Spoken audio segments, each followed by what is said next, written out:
Pranams to everyone. Let's close our eyes and let's pray to God and Gurus. Om Sarve Bhavantu Sukhina Sarve Santu Niramayaha Sarve Bhadrani Pashyantu Ma Kashid Dukha Bhagyavet. May everyone be happy. May everyone be healthy. May everyone perceive nobility and spirituality. And may there be no one would have any sorrow. I bow to the God, I bow to the Gurus, I bow to the saints and sages of all religions, all places, all times.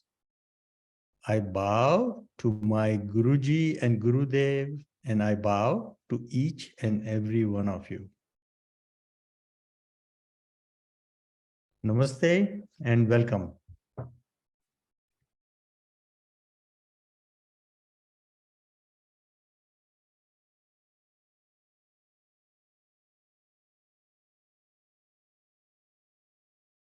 So today's topic is dancing with death.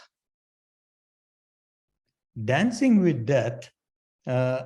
Somebody was just joking that this is a dark subject, and uh, people are going to be not happy with the subject. But what I wanted to assure you is that death is beautiful. Death is something to celebrate, and we'll talk about that. And again, the topic is dancing with death. We are dancing with joy with death. We are celebrating the death. So that's the topic. The books I've used are Dancing with Death with Guruji Paramhansa Pragnanandaji's book, and also What Becomes of the Soul After Death, Swami Sivananda. So Guruji, I bow to Guruji with a lot of love and a lot of gratitude. The books Guruji has written, he writes about 4 books a year. He meditates 10 hours a day. He travels about 100 flights he takes a year. And he visits us. He comes and sees us and helps us through our spiritual journey. And I'm learning so much from his books. So I wanted to thank Guruji, and I bow to Guruji with gratitude. Okay, so let's start with the topic. Before we go into the topic of death, well, we all observe nature. And when we see the nature, we see a glimpse of birth and death all the time. We see germination of seeds in the garden. We see hatching eggs, birds hatching eggs and laying and hatching eggs. We see cows giving birth to calf. We see dogs giving birth to puppies. We also see death. We see maybe a fisherman catching a fish, uh, cats preying on the rats. So many glimpses we have. The purpose of this book is to explain the meaning of death, but also the meaning of life. They are tied in pretty close. Meaning of life is meaning of death. So let's dive in. The first concept I wanted to go over before we talk about death, because it's an important concept, it ties in with death, is karma. So according to the Vedic texts, there are 8.4 million species, and every living being goes through all these births and deaths. So 900,000 would be waterborne lives, 1.1 million would be worms, 1 million birds, 2 million animals, 3 million plants, and 0.4 million, which is 400,000, human births. So we are in that fortunate part of our journey of human births, and we want to use that and maximize this for our spiritual journey. So while looking at these lives, one may think, why somebody is born as a human, whereas someone else is born as a tiger, or someone is born as a bird? Why is one living being is born in a rich family versus one in the poor family? Why one is born in United States versus India or South America? So all these questions arise, and God is not partial. God is very loving, as we know, and God is very, very impartial. God is just. So theory of karma, which explains these differences, is by we accumulate our karmas through all these lives, 8.4 million lives we live through, and we good karmas bring good benefits, good results, and bad karmas bring bad results. So karmas, uh, karmas, there are three types of actions which cause karma. One is mental, second is vocal, and third is physical. So mental karmas are our thoughts. Our thoughts bring karma. Okay, our thoughts, if you entertain long enough, they manifest into words, they manifest into action, and they could help others or hurt others. When we have thoughts, we have positive thoughts, the wavelength of those thoughts go out and merge with the wavelengths of other people thinking the same thing. So it exaggerates the good thoughts. Same way, if you have bad thoughts, the wavelength connects with other people who have similar bad thoughts, and it increases in magnitude. So it's important that we have good thoughts, we have loving thoughts, we have caring thoughts, as they generate good karmas. The other is vocal, our words. Our words are very powerful. They can hurt somebody or they can help somebody. So one needs to be truthful, loving, and skillful when they talk to others.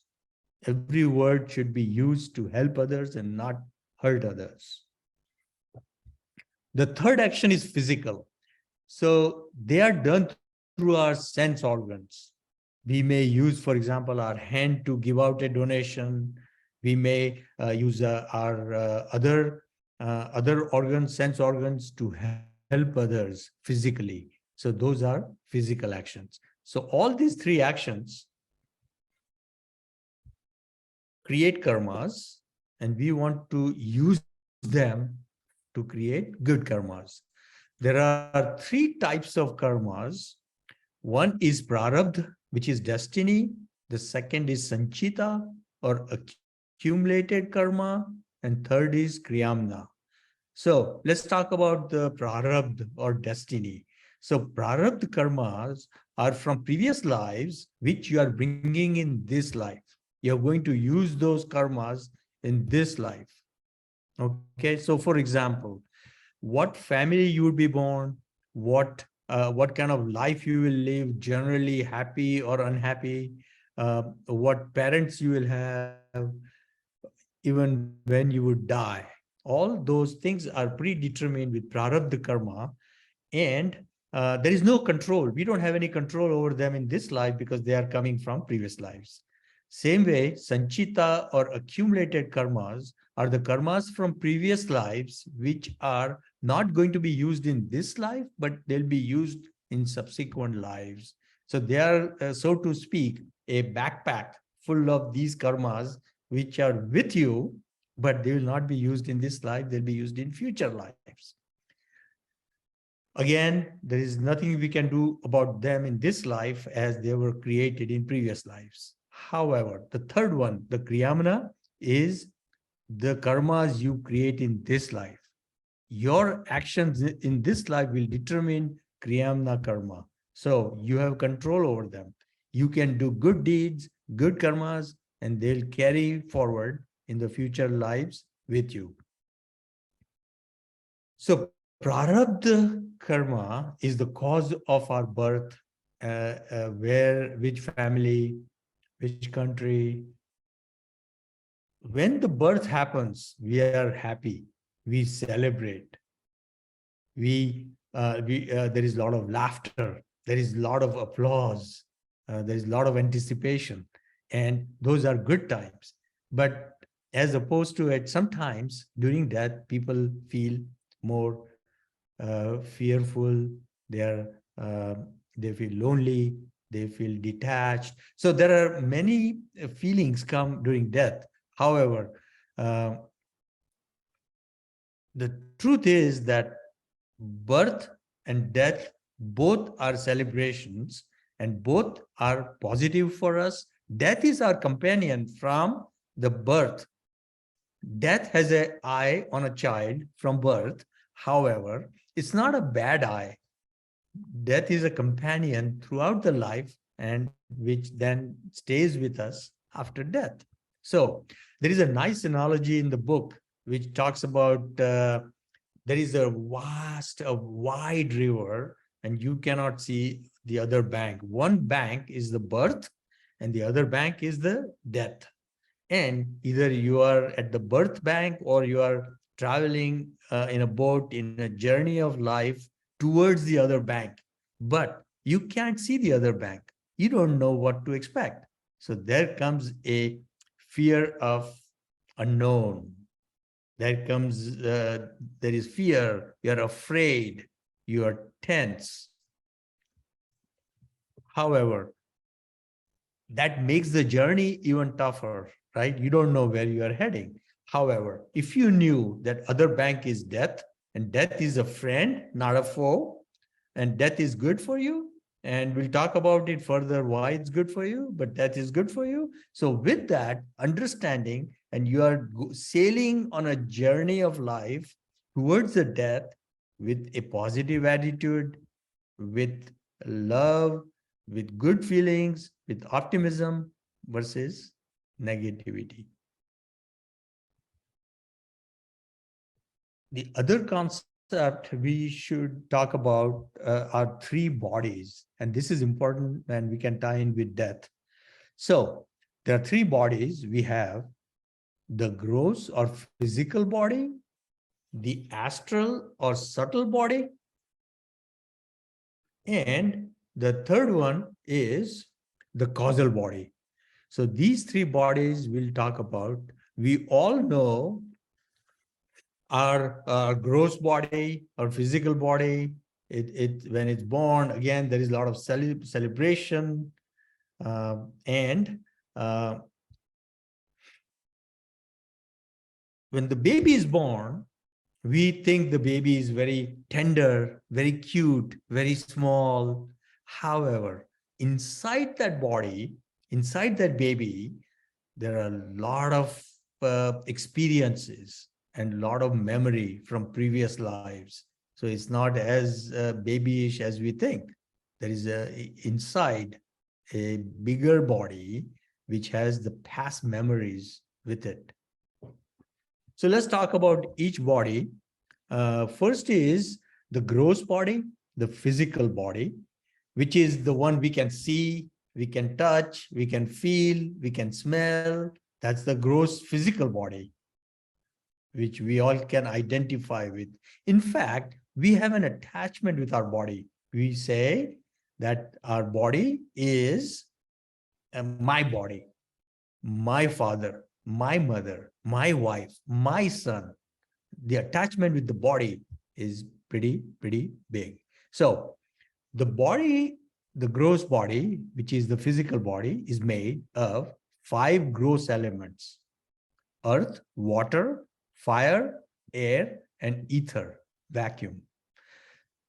So to survive, we need 5 elements of water, food, air, warmth, and space. And that's how we survive through our gross body's existence.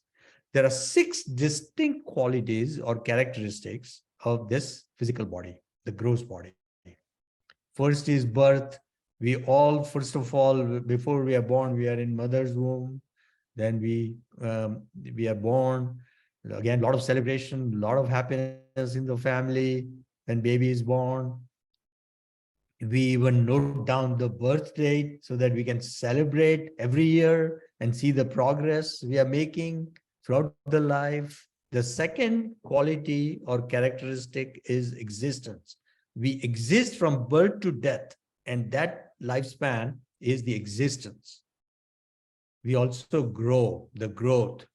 As we are small when we are born to then when we grow into a bigger body, we grow height-wise up to certain age, and then over time we may even shrink a little bit.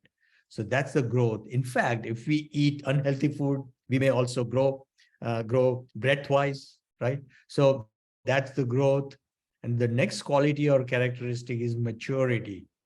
Okay, we become mature. That's like aging. From adolescence to adulthood is getting maturity. Then starts degeneration. Degeneration is the body is becoming frail. There are diseases, the vitality, the beauty, the glamour of the physical body is not permanent. And when degeneration happens, it could deteriorate, and then comes death. Okay, so this is our gross or physical body.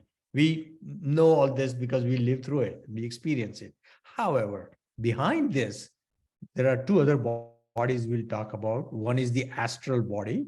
The astral body is also called subtle body or the psychological body. Okay, so this body, astral body, is made of 19 constituents, 5 organs of perception. These are the power of seeing, the power of hearing, smelling, tasting, and touching. So those are the perception organs. We also, the astral body also has 5 organs of action, which is the ability to use hands, the ability to use feet to move around, the ability to use mouth to speak, and anus to excrete, or genitals to procreate, right?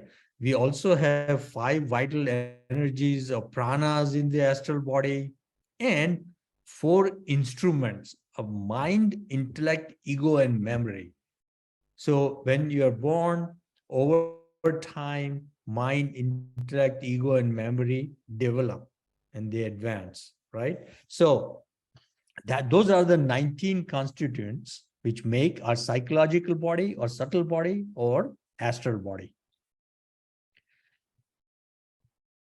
You may ask, what happens to the astral body at the time of death? The astral body starts with the birth, and the mind, intellect, and ego and memory gradually grow. But at the time of the death, the astral body does not die.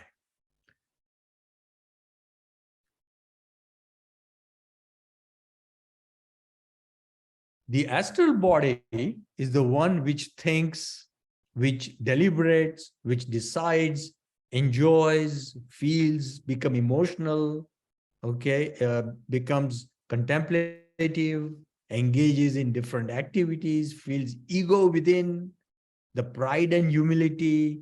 It bears the memories and impressions of the past lives and brings forth desires. So all of these reside in the astral body. And at the time of death, astral body transmigrates from one life to another. And when it comes to the new life, it brings all the past experiences. Okay, so consequently, when a baby is born, it may appear small, but all these experiences and memories are coming to the new birth. So astral body does not die easily like the gross body. Astral body can die only when a person is self-realized or enlightened. When a person is enlightened, or self-realized, God-realized, then the astral body falls away and it permanently is gone. And at that time, there is only one desire. All the desires are gone from the astral body at that point, as the astral body is gone. However, the desire to serve God and the God's creation is now the main purpose. So the astral body, again, is difficult to die, but it would once we achieve self-realization. The third body is the causal body. The causal body is the body of ignorance, the body of knowledge, the cause of life and birth, which is really the body of ignorance, is why we have the life and birth, 8.4 million lives and births, as we talked about, is happening because of the body of ignorance. We still have a lot of desires. We still have a lot of karmas to work out. And that's where we are in the body of ignorance. It causes misery and suffering. You may feel happy one moment, but invariably there'll be miseries and suffering throughout the life when you have a body of ignorance. Whereas if you have a body of knowledge, it's cause of liberation. So one may ask, how do I transform myself from the body of ignorance to body of knowledge in my causal body? You can do that with meditation. You can do with the study, contemplation, and finally, the grace of God and gurus. So the purpose of life, the purpose of lives is to transform from body of ignorance to body of knowledge, which is our causal body. Just like astral body, causal body does not die either. When the physical body is dead, the astral and causal body go to the next life. They travel to the next life and continue till liberation. Once the liberation happens, once the self-realization or God realization happens, then the astral body and the causal body disappear. And you merge, one merges with God, merges with infinity. There is no consciousness of bodies anymore. So that's the purpose of our lives. The soul and breath also play an important part along with the three bodies we talked about. So the soul it's like a light bulb and electricity create light in the room. Same way, the soul with three bodies can create light in the life. So if body is the house, soul is the householder.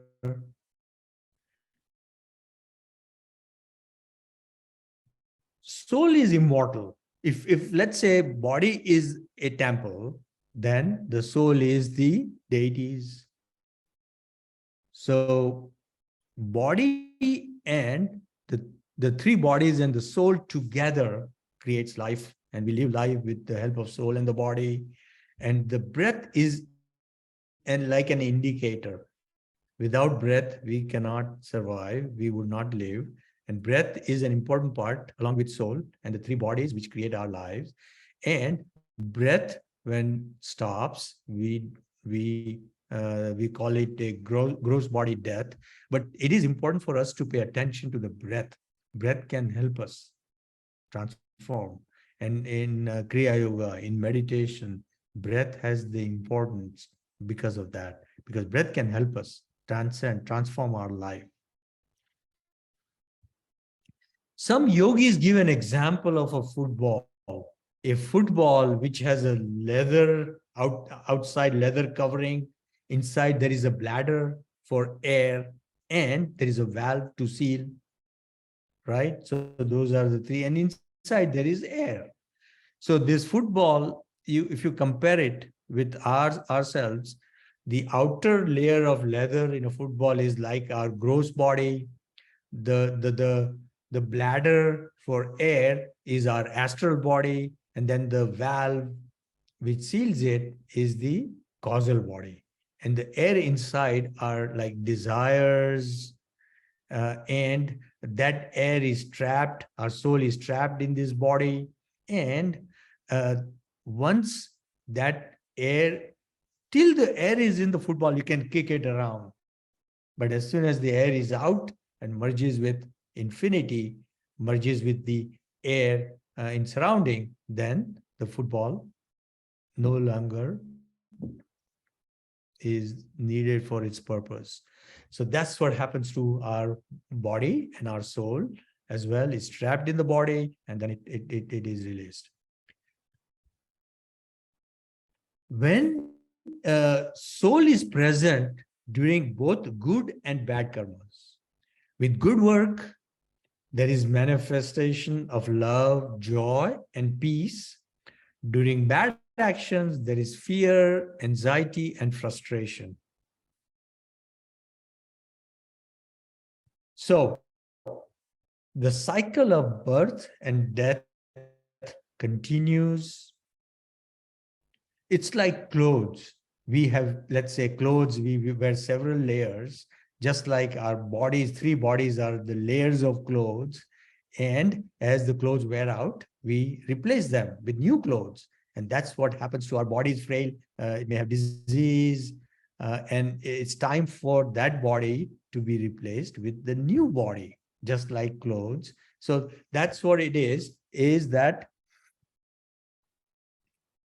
that's what we are doing. We are, when we die, our gross body dies, but our astral body, our causal body, along with soul, travels to the new life, new garment, and it starts the new life. So why be fearful and anxious about death? It is the beginning of a new. It's a new beginning. We are starting a new life. Our life is worn out, and it's time to move to a new life, new experiences. Take our experiences with us. Take our memories with us. However, start a new life and have more opportunities for growth, more opportunities for spirituality, and become more opportunities for self-realization. So, Bhagavad Gita says that death is sure to one who is born, and rebirth is certain to one who dies. The cycle continues. If you're born, you're going to die. If you die, you're going to be born. Except when you have reached the highest state of, which is called Nirvikalpa Samadhi, which is the state of self-realization. So there are 3 states of existence. We have a wakeful state, a state when we are awake, all 3 bodies and soul are completely active. And in that state, we should use our 3 bodies and soul for good deeds. We should meditate, we should contemplate, we should read good books, we should take walks, breathe fresh air. All of these things we should do when we are wakeful. When we are in a dream state, that state of sleep is when the gross body is kind of temporarily dead, it's not active, but the causal body, along with astral body, is active. The astral body at that point, the 5 senses of smell and other senses are all active and alive, whereas only the gross body is temporarily dead. Whereas one is in a deep sleep state, there is no dreams, it's totally deep sleep. At that point, the gross body and the astral body, both are temporarily dead, and it's only causal body which is alive. So this is, the deep sleep is really a state of ignorance. Why? Because when you are in deep sleep and when you wake up, all you are relaxed and you enjoy that deep sleep. However, when you wake up, old memories come back. And when old memories come back, again, you are back to your old self, what you were, right? So that deep state is a state of ignorance. If we compare sleep with death, the deep sleep with death, there are some similarities. They are both close, sleep and death. However, the regular sleep is kind of training us. The deep sleep is training us as to what the death would be like. There is a difference though. In a sleep, when you wake up, you're going to be in the same body and same place. However, when you die and when you wake up from that sleep of death, you are in a new body and a new place. So that's the difference.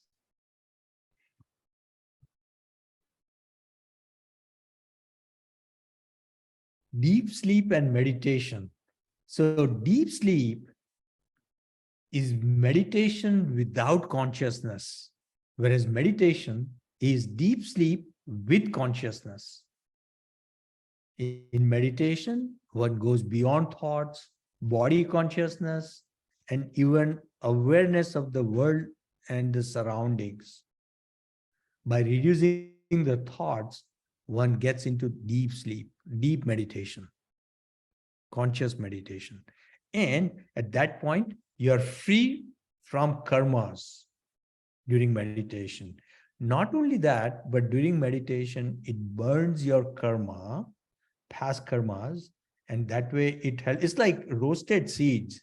You cannot germinate anymore. If planted roasted seeds, they are not going to germinate. Same way, if karmas are burnt during meditation, are burnt and gone. Okay?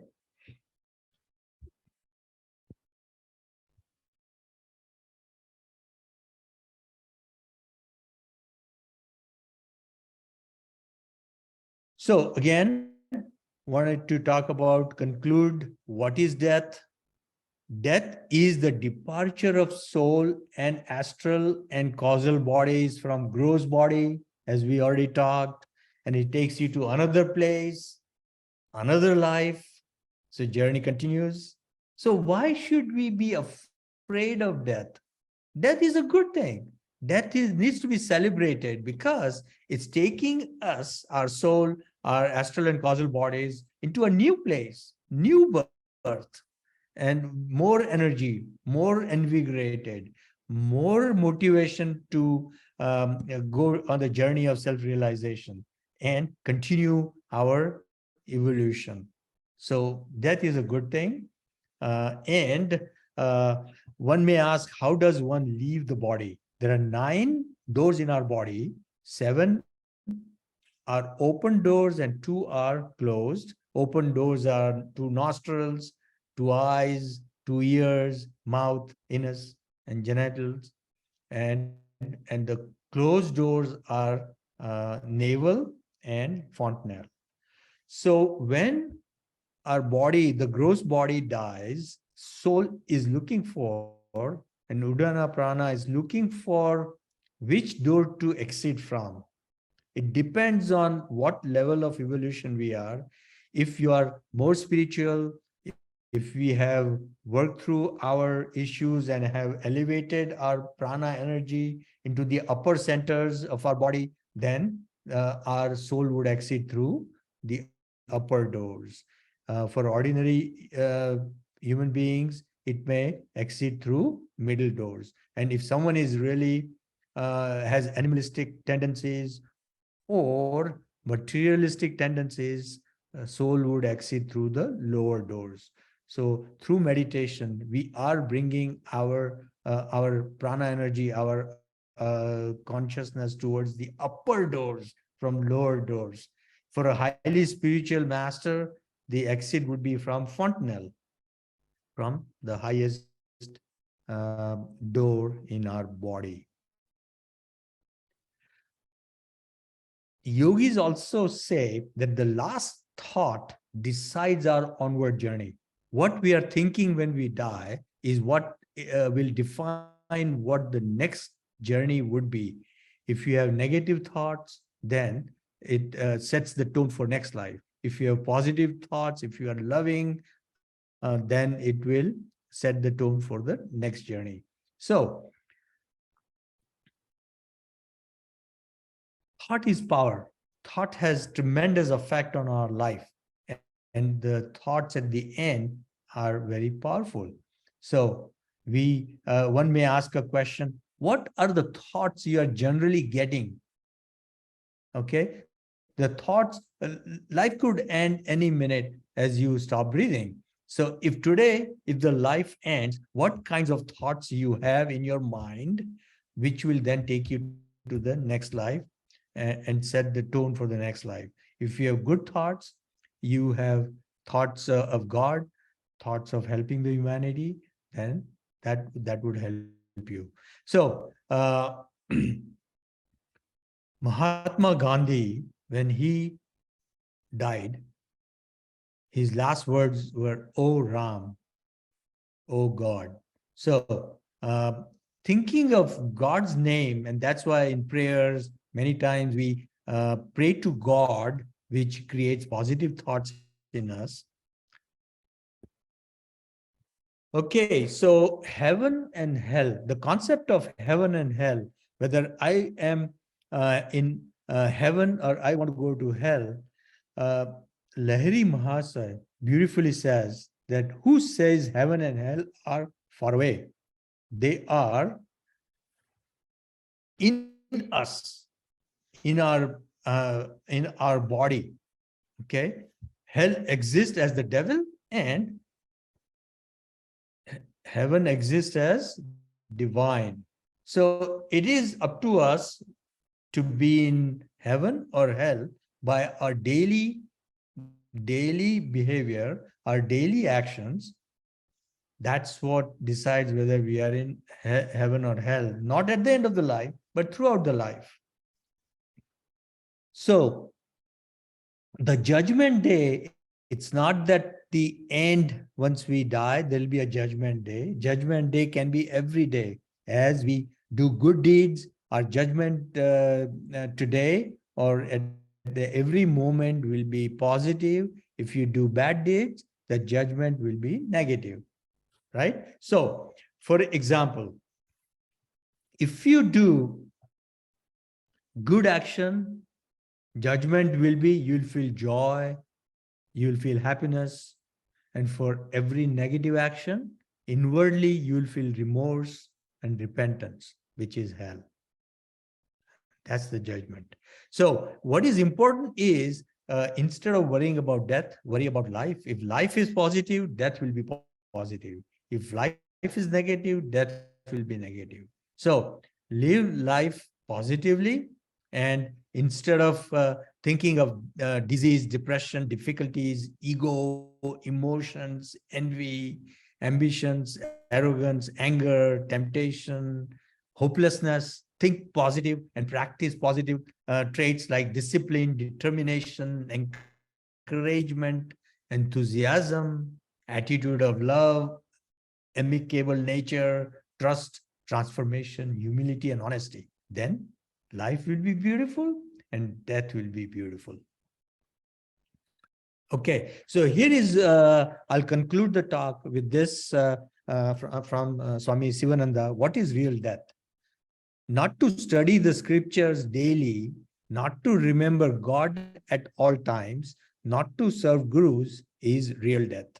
Not to have equal vision, not to have balanced mind, not to have Atma Drishti, inner introspection, is real death. Not to have Brahma Gnan, knowledge of universe, not to have large heart, not to do charitable acts is real death. To identify oneself with body, to forget one's divine nature, to live to live aimlessly is real death.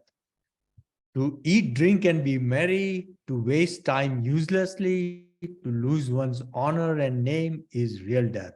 To gamble and play cards, to drink and smoke, to gossip, cavil, and scandalize is real death.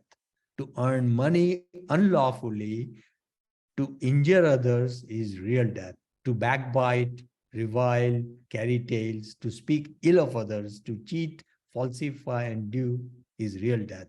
To lead a sensual life, to waste vital energy, to have a lustful look is real death. Okay. So, with that, I'm going to stop and we will do at this point a quick meditation. And this is a general meditation. So, let's do the meditation. We'll do the meditation with the keeping celebration of death in our mind. And let's close our eyes. Our spine is straight.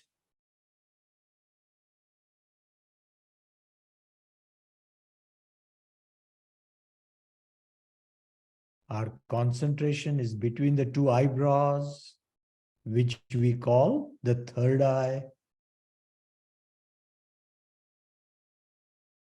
Concentrate.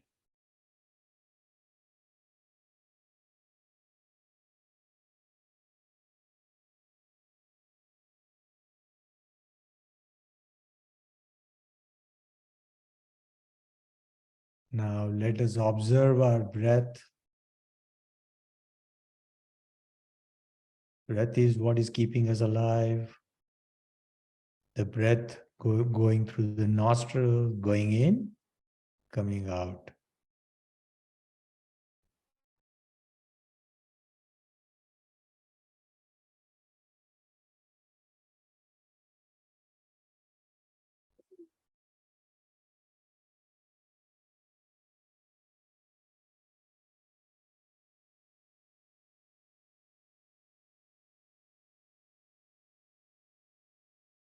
As you concentrate on your breath, mind becomes calmer, thoughts reduce or thoughts go away completely.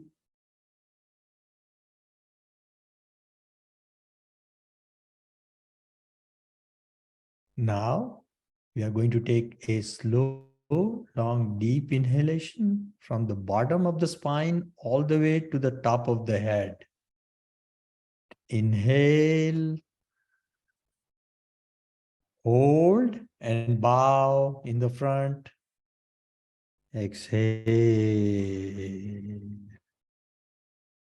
Normal, conscious breathing. Concentration on the top of the head. The prana energy, the blood is now flowing towards the head.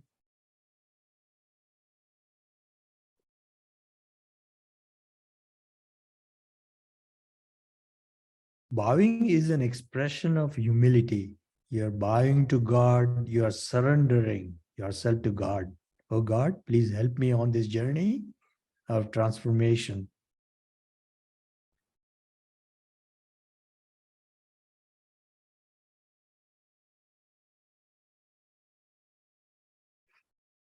Again, take a slow, long, deep inhalation and slowly sit up. Exhale. Normal, conscious breathing. Your spine is magnetized. Your spine is energized.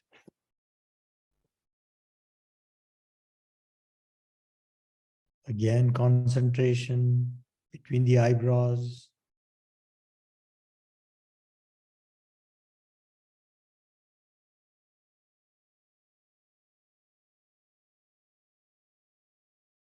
Now we'll take some long inhalations and exhalations.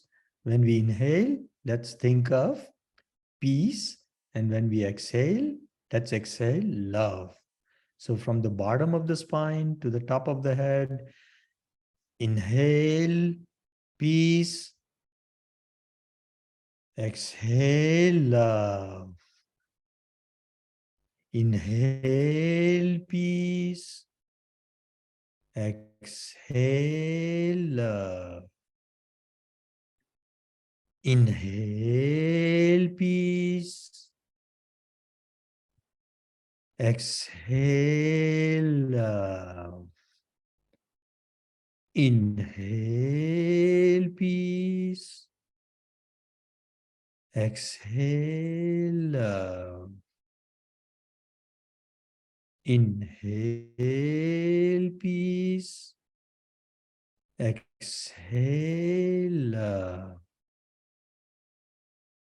Inhale peace. Exhale love. Inhale love. Exhale peace. Inhale love. Exhale peace. Inhale love. Exhale peace. Inhale love. Exhale peace. Inhale love. Exhale peace. Mind has become calm. There is a lot of oxygen in the body with deep inhalations. In fact, the breath has become feeble. No attention to the breath. Just concentration between the eyebrows.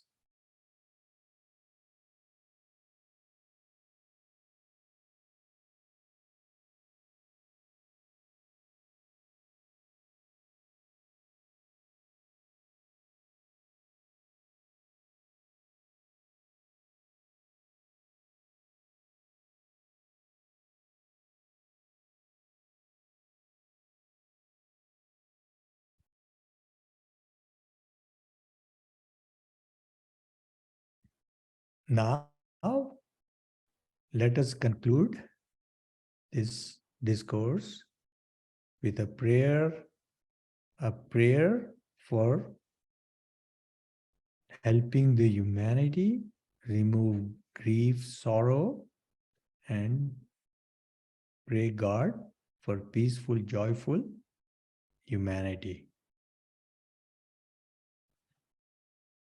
Om Triambakam Yajamahe Sugandhim Pushtivardhanam Urva Rukamiva Bandhanan Mrutyor Mokshiya Mamrutat Om Trayambakam Yajamahe Sugandhim Pushtivardhanam Urva Rukamiva Bandhanan Mrutyor Mokshiya Mamrutat Om Triambakam Yajamahe Sugandhim Pushtivardhanam Urva Rukamiva Bandhanan Mrityor Mokshiya Mamrutat.